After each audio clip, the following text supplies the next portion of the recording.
അവൻ എന്തേടാ എങ്ങാട് പോയിന്നറിയില്ല. ദൈവം വരെ ഞങ്ങളുടെ മുമ്പിലുണ്ടായിരുന്നു. എന്നിട്ട് ഇവിടെ കുഴി ഒഴിച്ച് താഴോട്ട് പോയാ. എല്ലാ മുറികളും തുറന്നു നോക്കിയാലോ? വല്ലവന്റെ മുറി തുറന്നു നോക്കി തലയിട്ടല്ലേ.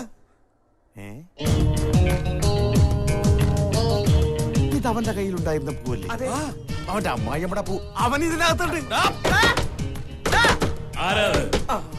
വേറെ ആരായിട്ട് കൂടെ അകത്തുണ്ട്. ആരുണ്ടെങ്കിലും എനിക്ക് പ്രശ്നമല്ല. എന്റെ മകളെ ഞാനിന്ന് കൂട്ടിക്കൊടുക്കും. കൂട്ടിക്കൊണ്ടു പോകും. എടാ ഇനി തട്ടിയിട്ട് കാര്യമൊന്നുമില്ല. മാറിക്കേ. ഇത് ഞാൻ ചവിട്ടി പൊളിച്ചിട്ടുള്ള കാര്യമാണ്. ആ ദേ ആരെങ്കിലും പുറത്തേക്ക് ഓടിയെ പിടിച്ചോളാം. മാറിക്കോ. ആരാ നീ? ടോമൻ ചെറിയ തമാശ. കുളിക്കുന്നു. കുളിക്കാണല്ലോ ഒന്നിച്ച് കുളിപ്പിക്കണം.